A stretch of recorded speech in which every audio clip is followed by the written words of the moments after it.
ಒಬ್ಬೊಬ್ಬರು ಒಂದೊಂದು ರೀತಿಯಾಗಿ ಸೇವೆಯ ಕರೆಯುವಿಕೆ ಬಗ್ಗೆ ಬರುತ್ತೆ. ಆದರೆ ದೇವರು ನಮ್ಮನ್ನು ಏನು ಕರೆದಿರ್ಬೋದು, ಅದೇ ನಮ್ಮ ಮುಖ್ಯವಾದ ಉದ್ದೇಶ.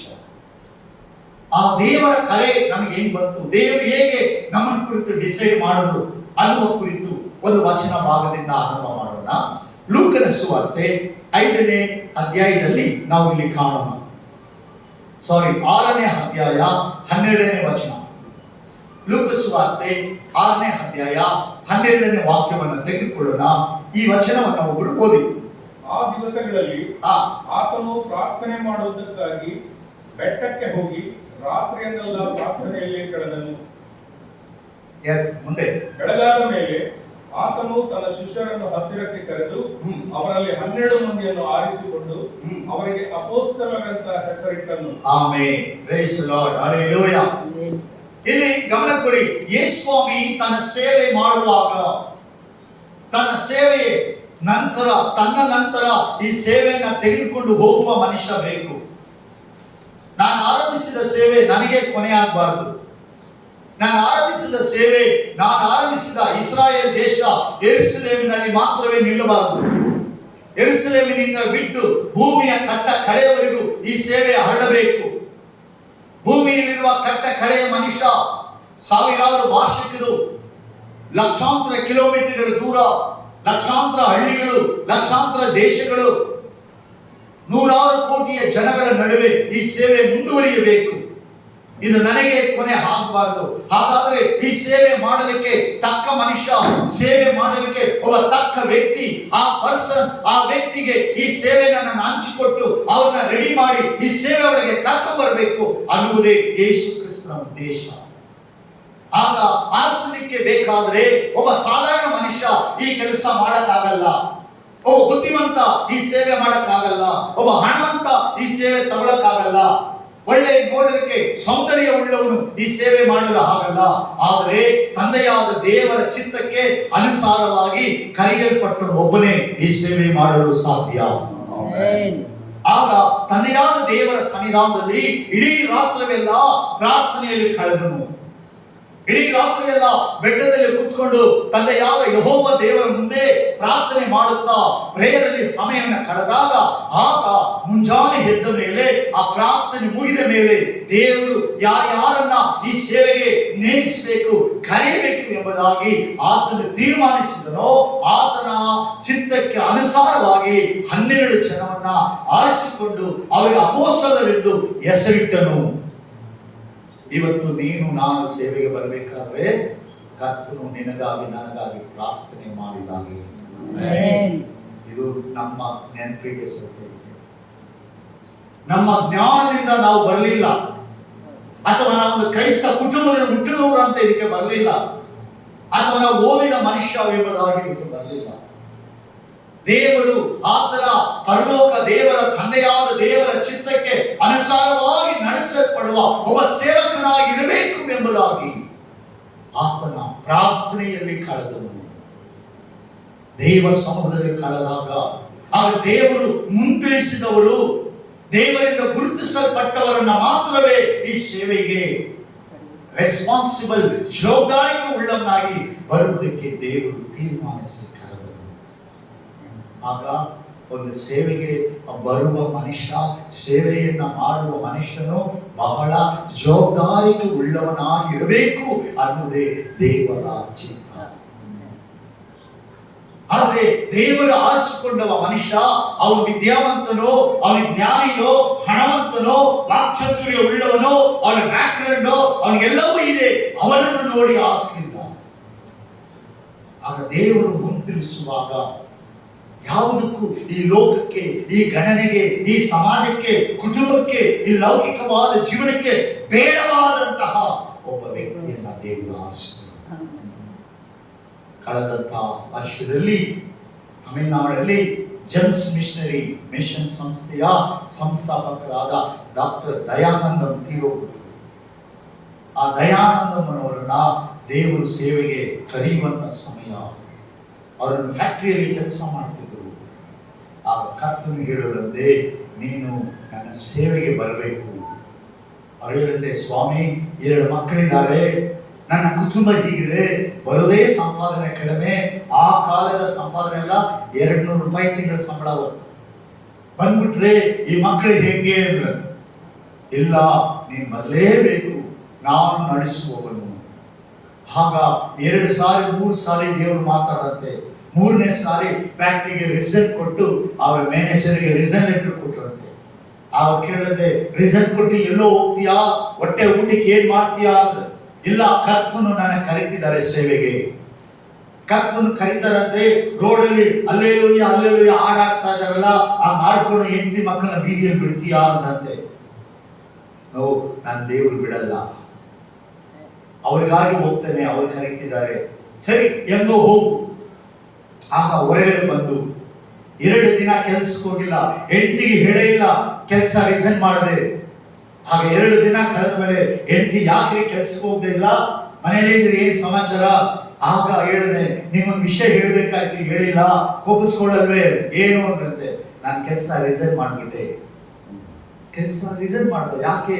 ದೇವರನ್ನ ಸೇವೆ ಕರೆದ್ರು, ಅದಕ್ಕಾಗಿ. ಸರಿ ಆಯ್ತು, ಹಾಗೆ ಮಾಡಿ. ಆಗ ಆ ವ್ಯಕ್ತಿ ಸೇವೆ ಎತ್ತಿದ್ರು. Bible school ಓದ್ಬೇಕಂದ್ರು. ಆಗ ಬೈಬಲ್ ಸ್ಕೂಲ್ ಕಳಿಸ್ಕೊಟ್ರು. ಬೈಬಲ್ ಸ್ಕೂಲಲ್ಲಿ ಹೋದಾಗ ಹೇಳಂತೆ, ನಾನು ಕೂಡ ಬೈಬಲ್ ಸ್ಕೂಲಲ್ಲಿ ಓದಿ ನಾನು ನಂತರ ಸೇವೆಗೆ ಹೋಗ್ತೀನಿ. ಆಗ ಕೇಳಿದ್ರಂತೆ ಹೆನ್ರಿ ಜೋಸೆಫ್ ಪಾಸ್ಟರ್. ಆಗ ಅವ್ರೇನಂತೆ, ಸರಿ ಓಕೆ, ತುಂಬಾ ಒಳ್ಳೇದು ಸೇವೆಗೆ ಬಂದಿರೋದು, ನೀನು ಕಲಿಬೇಕು, ಕಲ್ತ್ಕೋ. ನೆಕ್ಸ್ಟ್ ಡೇ ಬೆಳಗ್ಗೆ ಹೇಳಿದಂತೆ, ನಿನಗೊಂದು ಕೆಲಸ ಇರುತ್ತೆ ಈ ಹಾಸ್ಟೆಲ್ ಅಲ್ಲಿ, ಒಬ್ಬೊಬ್ಬರು ಒಂದೊಂದು ಕೆಲಸ ಮಾಡಬೇಕು, ನಿನಗೂ ಒಂದು ಕೆಲಸ ಇರುತ್ತೆ ಅಂದ್ರ. ಏನ್ ಕೆಲಸ ಅಂದ್ರೆ, ಚಾಟ್ ಹಾಕಿರ್ತೀವಲ್ಲ, ಹೋಗಿ ನೀನ್ ಹೆಸರು ನೋಡೋದು. ಎಲ್ಲ ಸ್ಟೂಡೆಂಟ್ಗೆ ವಾರಕ್ಕೊಂದ್ಸಾರಿ ಕೆಲಸ ಕೊಡ್ತಾರೆ. ಅಡಿಗೆ ಕೆಲಸ, ಅಡಿಗೆ ಹೆಲ್ಪ್ ಮಾಡೋದು, ಅಥವಾ ಹೊರಗಡೆಯಿಂದ ತರಕಾರಿ ತರೋದು, ಅಡಿಗೆ ಬಡಿಸೋದು, ವಾರ್ಡ್ ಕ್ಲೀನ್ ಮಾಡೋದು, ರೂಮ್ ಕ್ಲೀನ್ ಮಾಡೋದು, ಅಲ್ಲಿ ಟಾಯ್ಲೆಟ್ ಕ್ಲೀನ್ ಮಾಡೋದು ಅಂತ ಹಾಕಿರ್ತಾರೆ. ಆಗ ಇವರು ಹೊಸ ಸ್ಟೂಡೆಂಟ್ ಎಲ್ಲ ಹುಡುಕದಂತೆ, ಅವ್ರ ಹೆಸರೇ ಇಲ್ಲ ಅಂದ್ರಂತೆ. ಇಲ್ಲ ಇಲ್ಲ ನೋಡು ಇರುತ್ತೆ. ಆಗ ನೋಡಿ, ಲಾಸ್ಟ್ ಅಲ್ಲಿ ಸಣ್ಣ ಲೈನ್, 1 ವಾರ ಕಾಲ ಟಾಯ್ಲೆಟ್ ಕ್ಲೀನ್ ಮಾಡಬೇಕು, ದಯಾನಂದ ಮತ್ತೆ ಹೆಸರಾಗ್ತಿರಂತೆ. ಆಗ ಅವ್ರು ಕೇಳಿದ, ದೇವ್ರೇ ಸೇವೆಗೆ ಅಂತ ಕರೆದೆ, ಸೇವೆಗಾಗಿ ಬಂದ್ರೆ ಇಲ್ಲಿ ನೋಡ್ರಿ ಟಾಯ್ಲೆಟ್ ಕ್ಲೀನ್ ಮಾಡೋಂತಾರಲ್ಲ, ಇದು ಹೆಂಗಿದು? ಆಗ ಹೆನ್ರಿ ಜೋಸೆಫ್ ಕೇಳಿದಂತೆ, ನೀನು ಇದನ್ನ ಮಾಡಿದ್ರೆ, ಈ ಅಸಹ್ಯವನ್ನ ಕ್ಲೀನ್ ಮಾಡಕ್ಕೆ ರೆಡಿ ಆದ್ರೆ, ಲೋಕದಲ್ಲಿ ಅಸಹ್ಯವನ್ನ ನೀನ್ ಕ್ಲೀನ್ ಮಾಡಕ್ ಹೋಗ್ತೀಯ ನಾಳೆ? ಇಲ್ಲಂದ್ರೆ ನೀನ್ ಮಾಡಲ್ಲ. ಆಯ್ತಯ್ಯ, ನಾ ಮಾಡ್ತೀನಿ. ಅಲ್ಲಿ ಹೋದ್ರಂತೆ, ಬ್ರಷ್, ಪರ್ಕೆ, ಪೆನಾಯಿಲ್, ಡೆಟಾಯಿಲ್ ಕೊಟ್ಟರಂತೆ ಕ್ಲೀನ್ ಮಾಡಕ್ಕೆ. ಹಾಗೆ ಹೋಗಿ ಅದು ನೋಡಿದ್ರೆ ಬಹಳ ದಿನ ಯೂಸ್ ಮಾಡಿ ಕ್ಲೀನ್ ಮಾಡಿರಲಿಲ್ಲ. ಆಗ ಮನಸಾರೆ ಅವ್ರು ಹೇಳ್ತಾರೆ, ಮನಸಾರೆ ಆ ಪರ್ಕೆಲ್ಲ ಬಿಸಾಕಿ ನೆಲದಲ್ಲಿ ಕೂತ್ಕೊಂಡು ಆ ಇಟ್ಟಿಗೆ ಕಲ್ಲು ತಂದು ಜಜ್ಜಿ ಪುಡಿ ಮಾಡಿ, ಆ ಪುಡಿನ ಹಾಕಿ ನಾರು ತಗೊಂಡು ಕೈಯಲ್ಲಿ ತೆಂಗಿನ ನಾರನ್ನು ಒರೆಸದೆ ಕ್ಲೀನ್ ಮಾಡಿ ಫಳ ಫಳ ಫಳ ರೀತಿ ಮಾಡದೆ. ಆಗ ಸ್ನಾನ ಮಾಡಿ ಆಚೆ ಬಂದೆ. ಹೋಗಿ ನೋಡಿ ಅಂದಾಗ, ನೋಡಿದಾಗ ಕ್ಲೀನ್ ಆಗಿರೋದನ್ನ ಕಂಡು ಅವ್ರು ಹೇಳಿದ್ರು, ಎಸ್.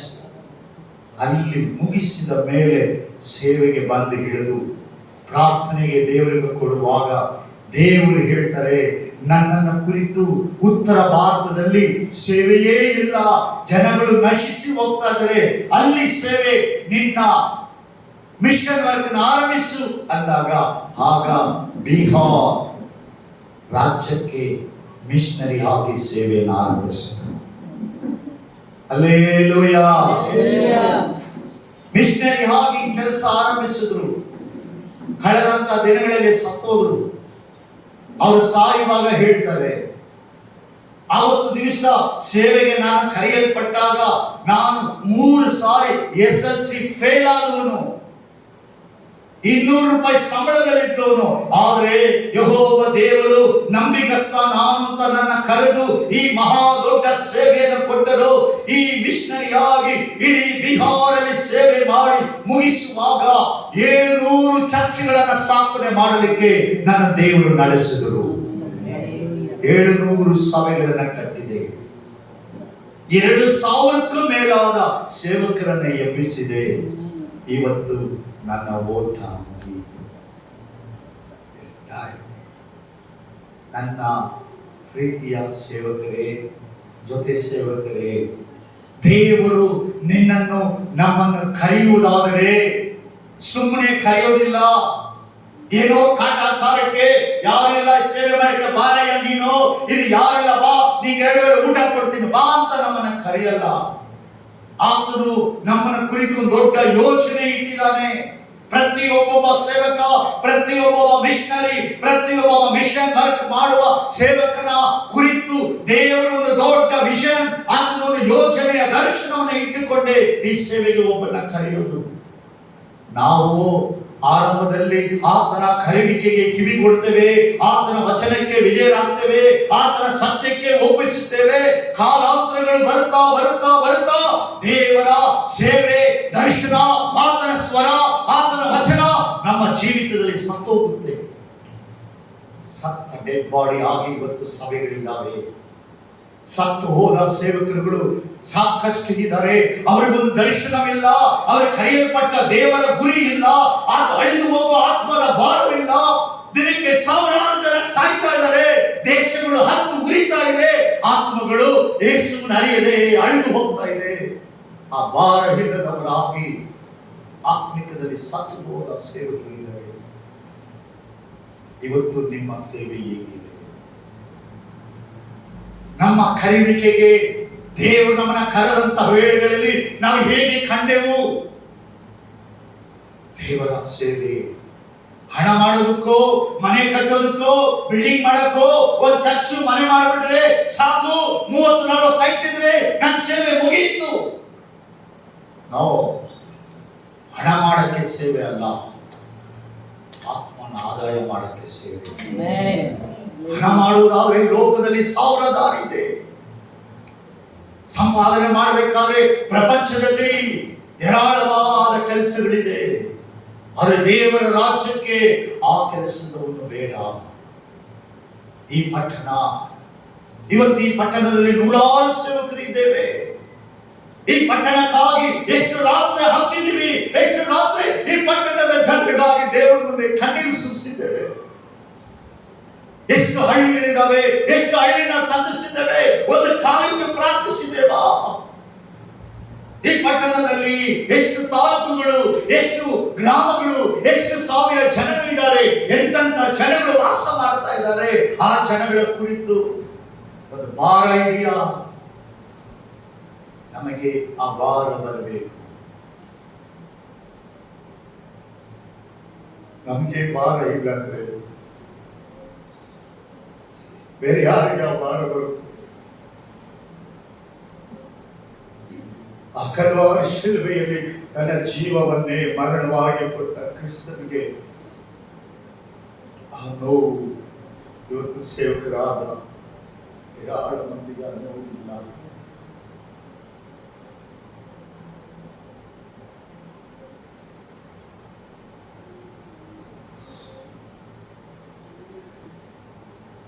ಹಣ ಬೇಕು, ಹಣ ಇದ್ರೆ ಸೇವೆ ಮಾಡ್ತೇನೆ, ನನಗೊಂದು ಚರ್ಚ್ ಇದ್ರೆ ಹೇರಾಳ ಜನ ಬರ್ತಾರೆ.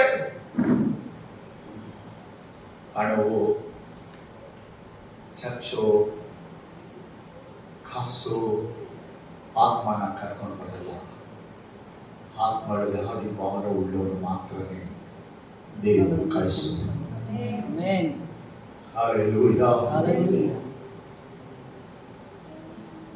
ಆ ಭಾರವುಳ್ಳ ಹೃದಯ ಇವತ್ತು ನಿನಗಿರಬೇಕು. ಆ ಆತ್ಮದ ಭಾರ ಬೇಕು ಇವತ್ತು ನಿಮ್ಮ ಜೀವಿತದಲ್ಲಿ. ಆ ದೇವರ ರಾಜ್ಯಕ್ಕಾಗಿ, ಆ ಕ್ರಿಸ್ತನ ರಾಜ್ಯವನ್ನ ಆ ಕಟ್ಟೋದಕ್ಕಾಗಿ ನಿನ್ನ ಕರೆದರು. ಇವತ್ತು ಅನೇಕರು ಅವರ ಸ್ವಂತ ಜೀವಿತದ ಮೇಲೆ ಚಿಂತನೆ ಮಾಡ್ತಾರೆ, ದೇವರ ರಾಜ್ಯದ ಚಿಂತನೆ ಇಲ್ಲ. ಸೇವೆಯ ವಿಧಾನಗಳು ವೆರಿ ಡಿಫಿಕಲ್ಟ್, ಬಹಳ ವ್ಯತ್ಯಾಸವಾಗಿದೆ. ನನ್ನ ಪ್ರೀತಿಯ ಸೇವಕರುಗಳೇ, ನೀವು ಎಲ್ಲಿದ್ದೀರಾ, ಏನು ಮಾಡ್ತಿದ್ದೀರಾ? ಒಮ್ಮೆ ನಿಮ್ಮನ್ನು ಯೋಚನೆ ಮಾಡಿ. ಆ ಕರ್ತನ ಕರೆಯುವಿಕೆ, ಆ ರಾತ್ರಿಯೆಲ್ಲ ಪ್ರಾರ್ಥಿಸಿ, ಆ ರಾತ್ರಿಯೆಲ್ಲ ದೇವರೊಂದಿಗೆ ಹೋರಾಡಿ ಆತನ ಚಿತ್ತಕ್ಕೆ ಸರಿ ಹೊಂದುವ ಸೇವಕನು ಬೇಕೆಂಬುದಾಗಿ ಈ ಒಂದು 20ನೇ ಶತಮಾನದಲ್ಲಿ 21st ಸೆಂಚುರಿಯಲ್ಲಿ ನಿನ್ನ ದೇವರು ಕಂಡಿದ್ದಾರೆ. ನೀವು ಆ ಸೇವೆಯಲ್ಲಿ ಎಲ್ಲಿದ್ದೀರಾ? ಸೇವೆಗೆ ಬಂದು ಎಷ್ಟು ವರ್ಷ ಆಯಿತು? ಏನು ಮಾಡ್ತಿದ್ದೀರಾ? ಇವತ್ತು ಭಾಳ ತಪ್ಪು ತಿಳಿಬೇಡಿ. ಪಾಸ್ಟ್ ಅಂದರೆ ಬಿಸಿ ಬಿಸಿ ಬಿಸಿ ಬಿಸಿ ಅಂತಾರೆ. ತಾನು ಕಲಿಯಕ್ಕೆ ರೆಡಿ ಇಲ್ಲ. ತಾನು ದೇವರ ಪಾದದಲ್ಲಿ ಕೂತ್ಕೊಂಡು ದೇವ ಸಮೂಹದಲ್ಲಿ ತನ್ನ ಸಮಯ ಕಳೆದು ನನ್ನನ್ನು ಕರೆದಾತನು ನೀನಾಗಿದ್ದಿ, ನಾನು ಏನೇನು ಮಾಡಬೇಕಂತ ದೇವರ ಸನ್ನಿಧಾನದಲ್ಲಿ 1 ದಿನ 2 ದಿನ 3 ದಿನ 4 ದಿನ 5 ದಿನ ಹಾಡುವುದು ಸಹ ಎಲ್ಲ ಕೆಲಸಗಳನ್ನು ಬಿಟ್ಟು ಆ ಪಾದದಲ್ಲಿ ಕೂತ್ಕೊಂಡು ಪ್ರಾರ್ಥನೆಯಲ್ಲಿ ವಾಕ್ಯದಲ್ಲಿ ಕಳೆಯುವವರು ಇವತ್ತು ಇಲ್ಲ. ಪ್ರಸಂಗ ಮಾಡ್ತಾರೆ, ಯೂಟ್ಯೂಬಲ್ಲಿ ಕಾಪಿ ಮಾಡಿ ಪ್ರಸಂಗ ಮಾಡ್ತಾರೆ. ಇನ್ನೊಬ್ಬ ಪಾಸ್ಟರ್ ಪ್ರಸಂಗನ ಇವ್ರು ಚರ್ಚ್ಗೆ ತಕ್ಕಾಗೆ ಚೇಂಜ್ ಮಾಡಿ ಮಾಡೋರಿದ್ದಾರೆ. ಆದರೆ ದೇವರಿಂದ ಪಡೆದುಕೊಂಡವರಾಗಿ ಮಾಡುವರು ಕಡಿಮೆ. ಫುಲ್ ಟೈಮ್ ಏನು ಮಾಡ್ತಾ ಇದ್ದೇವೆ? ಒಮ್ಮೆ ಯೋಚಿಸೋಣ. 5 ನಿಮಿಷ ಬ್ರೇಕ್. Okay, 5 minutes.